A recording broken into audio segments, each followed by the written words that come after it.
اور میں اللہ کی تقدیر کو تو تم سے روک نہیں سکتا. بے شک حکم اللہ ہی کا ہے، میں اسی پر بھروسہ رکھتا ہوں، اور اہل توکل کو اسی پر بھروسہ رکھنا چاہیے. اور جب وہ ان مقامات سے داخل ہوئے جہاں جہاں سے داخل ہونے کے لیے ان کے والد نے ان سے کہا تھا، تو وہ تدبیر اللہ کے حکم کو ذرا بھی ٹال نہیں سکتی تھی. ہاں، وہ یعقوب کے دل کی خواہش تھی جو انہوں نے پوری کی تھی. اور بے شک وہ صاحب علم تھے، کیونکہ ہم نے ان کو علم سکھایا تھا، لیکن اکثر لوگ نہیں جانتے. اور جب وہ لوگ یوسف کے پاس پہنچے تو یوسف نے اپنے حقیقی بھائی کو اپنے پاس جگہ دی اور کہا کہ میں تمہارا بھائی ہوں، تو جو سلوک یہ ہمارے ساتھ کرتے رہے ہیں اس پر افسوس نہ کرنا. پھر جب ان کا اسباب تیار کر دیا تو اپنے بھائی کے تھیلے میں آپ خورا رکھ دیا. پھر جب وہ آبادی سے باہر نکل گئے تو ایک پکارنے والے نے آواز دی کہ قافلے والو، تم تو چور ہو. وہ ان کی طرف متوجہ ہو کر کہنے لگے کہ تمہاری کیا چیز کھوئی گئی ہے؟ وہ بولے کہ بادشاہ کا کٹورا کھویا گیا ہے، اور جو شخص اس کو لے کے آئے اس کے لیے ایک بار شتر انعام، اور میں اس کا ضامن ہوں. وہ کہنے لگے کہ اللہ کی قسم، تم کو معلوم ہے کہ ہم اس ملک میں اس لیے نہیں آئے کہ خرابی کریں، اور نہ ہم چوری کیا کرتے ہیں. وہ بولے کہ اگر تم جھوٹے نکلے یعنی چوری ثابت ہوئی تو اس کی سزا کیا؟ انہوں نے کہا کہ اس کی سزا یہ کہ جس کے تھیلے میں وہ دستیاب ہو وہی اس کا بدل قرار دیا جائے. ہم ظالموں کو یہی سزا دیا کرتی ہیں. پھر یوسف نے اپنے بھائی کے تھیلے سے پہلے ان کے تھیلوں کو دیکھنا شروع کیا، پھر اپنے بھائی کے تھیلے میں سے اس کو نکال لیا. اس طرح ہم نے یوسف کے لیے تدبیر کی، ورنہ بادشاہ کے قانون کے مطابق وہ اپنے بھائی کو لے نہیں سکتے تھے، مگر یہ کہ اللہ چاہے.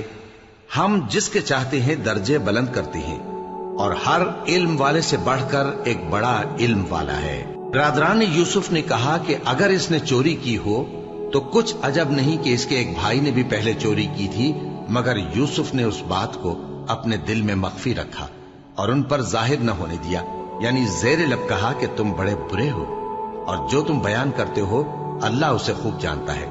وہ کہنے لگے کہ اے عزیز، اس کے والد بہت بوڑھے ہیں اور اس سے بہت محبت رکھتے ہیں، تو اس کو چھوڑ دیجئے اور اس کی جگہ ہم میں سے کسی کو رکھ لیجئے. ہم دیکھتے ہیں کہ آپ احسان کرنے والے ہیں. یوسف نے کہا کہ اللہ پناہ میں رکھے کہ جس شخص کے پاس ہم نے اپنی چیز پائی ہے اس کے سوا کسی اور کو پکڑ لیں. ایسا کریں تو ہم بڑے بے انصاف ہیں. آخر جب وہ اس سے نا امید ہو گئے تو الگ ہو کر صلاح کرنے لگے. سب سے بڑے نے کہا، کیا تم نہیں جانتے کہ تمہارے والد نے تم سے اللہ کا عہد لیا ہے، اور اس سے پہلے بھی تم یوسف کے بارے میں قصور کر چکے ہو؟ تو جب تک والد صاحب مجھے اجازت نہ دیں میں تو اس جگہ سے ہلنے کا نہیں. یا اللہ میرے لیے کوئی فیصلہ کرے، اور وہ سب سے بہتر فیصلہ کرنے والا ہے. تم سب والد صاحب کے پاس واپس جاؤ اور کہو کہ ابا، آپ کے صاحبزادے نے وہاں جا کر چوری کی، اور ہم نے تو اپنی دانست کے مطابق آپ سے اس کے لے آنے کا عہد کیا تھا، مگر ہم غیب کی باتوں کے جاننے اور یاد رکھنے والے تو نہیں تھے. اور جس بستی میں ہم ٹھہرے تھے وہاں سے یعنی اہل مصر سے اور جس قافلے میں آئے ہیں اس سے دریافت کر لیجئے، اور ہم اس بیان میں بالکل سچے ہیں. جب انہوں نے یہ بات یعقوب سے آ کر کہی تو انہوں نے کہا کہ حقیقت یوں نہیں ہے، بلکہ یہ بات تم نے اپنے دل سے بنا لی ہے، تو صبر ہی بہتر ہے. عجب نہیں کہ اللہ ان سب کو میرے پاس لے آئے. بے شک وہ علم والا ہے، حکمت والا ہے. اور ان کے پاس سے چلے گئے اور کہنے لگے کہ ہائے افسوس یوسف پر، ہائے افسوس. اور رنج و الم میں ان کی آنکھیں سفید ہو گئیں اور ان کا دل غم سے بھر رہا تھا. بیٹے کہنے لگے کہ واللہ آپ تو یوسف کو اسی طرح یاد ہی کرتے رہیں گے یہاں تک کہ آپ گھل جائیں گے یا جان ہی دے دیں گے. انہوں نے کہا کہ میں تو اپنے غم و اندوہ کا اظہار اللہ سے کرتا ہوں، اور اللہ کی طرف سے وہ باتیں جانتا ہوں جو تم نہیں جانتے. اے بیٹو، یوں کرو کہ ایک دفعہ پھر جاؤ اور یوسف اور اس کے بھائی کو تلاش کرو، اور اللہ کی رحمت سے نا امید نہ ہونا کہ اللہ کی رحمت سے تو کافر لوگ ہی نا امید ہوا کرتے ہیں. پھر جب وہ یوسف کے پاس گئے تو کہنے لگے کہ اے عزیز، ہمیں اور ہمارے اہل و عیال کو بڑی تکلیف ہو رہی ہے، اور ہم یہ تھوڑا سا سرمایہ لائے ہیں، آپ ہمیں اس کے عوض پورا غلہ دے دیجئے اور ہم پر خیرات کیجئے کہ اللہ خیرات کرنے والوں کو ثواب دیتا ہے. یوسف نے کہا تمہیں معلوم ہے کہ جب تم نادانی میں پھنسے ہوئے تھے تو تم نے یوسف اور اس کے بھائی کے ساتھ کیا کیا تھا؟ وہ بولے کیا واقعی تم ہی یوسف ہو؟ انہوں نے کہا ہاں میں یوسف ہوں، اور بن یامین کی طرف اشارہ کر کے کہنے لگے یہ میرا بھائی ہے، اللہ نے ہم پر بڑا احسان کیا ہے، جو شخص اللہ سے ڈرتا اور صبر کرتا ہے تو اللہ نیکوکاروں کا اجر ضائع نہیں کرتا۔ وہ بولے اللہ کی قسم اللہ نے تم کو ہم پر فضیلت بخشی ہے اور بے شک ہم خطاکار تھے۔ یوسف نے کہا کہ آج کے دن تم پر کوئی ملامت نہیں، اللہ تم کو معاف کرے اور وہ سب سے بڑھ کر رحم کرنے والا ہے۔ یہ میرا کرتا لے جاؤ، پھر اسے والد صاحب کے منہ پر ڈال دینا تو وہ بینا ہو جائیں گے، اور اپنے تمام اہل و عیال کو میرے پاس لے آؤ۔ اور جب قافلہ مصر سے روانہ ہوا تو ان کے والد کہنے لگے کہ اگر مجھ کو یہ نہ کہو کہ بوڑھا بہک گیا ہے تو مجھے تو یوسف کی بو آ رہی ہے۔ وہ بولے کہ واللہ آپ اسی قدیم غلطی میں مبتلا ہیں۔ مگر جب خوشخبری دینے والا آپ پہنچا تو اس نے کرتا ان کے منہ پر ڈال دیا، سو وہ بینا ہو گئے اور بیٹوں سے کہنے لگے کیا میں نے تم سے نہیں کہا تھا کہ میں اللہ کی طرف سے وہ باتیں جانتا ہوں جو تم نہیں جانتے؟ بیٹوں نے کہا کہ ابا ہمارے لیے ہمارے گناہ کی مغفرت مانگیے، بے شک ہم خطاکار تھے۔ فرمایا میں اپنے پروردگار سے تمہارے لیے بخشش مانگوں گا، بے شک وہ بخشنے والا ہے، مہربان ہے۔ پھر جب یہ سب لوگ یوسف کے پاس پہنچے تو انہوں نے اپنے والدین کو اپنے پاس جگہ دی اور کہا مصر میں داخل ہو جائیے، اللہ نے چاہا تو امن و امان سے رہیے گا۔ اور اپنے والدین کو تخت پر بٹھایا اور سب ان کے آگے سجدے میں گر پڑے۔ اور اس وقت یوسف نے کہا ابا جان یہ میرے اس خواب کی تعبیر ہے جو میں نے پہلے بچپن میں دیکھا تھا، میرے پروردگار نے اسے سچ کر دیا اور اس نے مجھ پر بہت سے احسان کیے ہیں کہ مجھ کو قید خانے سے نکالا، اور اس کے بعد کہ شیطان نے مجھ میں اور میرے بھائیوں میں فساد ڈال دیا تھا آپ کو گاؤں سے یہاں لایا۔ بے شک میرا پروردگار جو چاہتا ہے تدبیر سے کرتا ہے، وہ علم والا ہے، حکمت والا ہے۔ جب یہ سب باتیں ہو لیں تو یوسف نے اللہ سے دعا کی کہ اے میرے پروردگار تو نے مجھ کو حکومت سے نوازا اور خوابوں کی تعبیر کا علم بخشا۔ اے آسمانوں اور زمین کے پیدا کرنے والے، تو ہی دنیا اور آخرت میں میرا کارساز ہے، تو مجھے دنیا سے اپنی اطاعت کی حالت میں اٹھائیو اور آخرت میں اپنے نیک بندوں میں داخل کیجو۔ اے پیغمبر یہ اخبار غیب میں سے ہیں جو ہم تمہاری طرف بھیجتے ہیں۔ اور جب برادران یوسف نے اپنی بات پر اتفاق کیا تھا اور وہ فریب کر رہے تھے تو تم ان کے پاس تو نہ تھے، اور بہت سے آدمی گو تم کتنی خواہش کرو ایمان لانے والے نہیں ہیں، اور تم ان سے اس خیر خواہی کا کچھ صلہ بھی تو نہیں مانگتے۔ یہ قرآن اور کچھ نہیں تمام جہانوں کے لیے نصیحت ہے، اور آسمان و زمین میں بہت سی نشانیاں ہیں جن پر سے یہ گزرتے ہیں اور ان کو نظر انداز کر دیتے ہیں، اور یہ اکثر اللہ پر ایمان نہیں رکھتے مگر اس کے ساتھ شرک بھی کرتے ہیں۔ تو کیا یہ اس بات سے بے خوف ہیں کہ ان پر اللہ کا عذاب نازل ہو کر ان کو ڈھانپ لے، یا ان پر ناگہاں قیامت آ جائے اور انہیں خبر بھی نہ ہو؟ کہہ دو میرا راستہ تو یہ ہے، میں اللہ کی طرف بلاتا ہوں سمجھ بوجھ کر، میں بھی لوگوں کو اللہ کی طرف بلاتا ہوں اور میرے پیرو بھی، اور اللہ پاک ہے اور میں شرک کرنے والوں میں سے نہیں ہوں۔ اور ہم نے تم سے پہلے بستیوں کے رہنے والوں میں سے مرد ہی بھیجے تھے جن کی طرف ہم وہی بھیجتے تھے۔ کیا ان لوگوں نے ملک میں سیر و سیاحت نہیں کی کہ دیکھ لیتے کہ جو لوگ ان سے پہلے تھے ان کا انجام کیا ہوا؟ اور متقیوں کے لیے آخرت کا گھر بہت اچھا ہے، کیا تم سمجھتے نہیں؟ یہاں تک کہ جب پیغمبر نا امید ہو گئے اور انہوں نے خیال کیا کہ اپنی نصرت کے بارے میں جو بات انہوں نے کہی تھی اس میں وہ سچے نہ نکلے، تو ان کے پاس ہماری مدد آ پہنچی، پھر جسے ہم نے چاہا بچا دیا، اور ہمارا عذاب اتر کر گناہگار لوگوں سے پھیرا نہیں کرتا۔ ان کے قصے میں عقل مندوں کے لیے عبرت ہے۔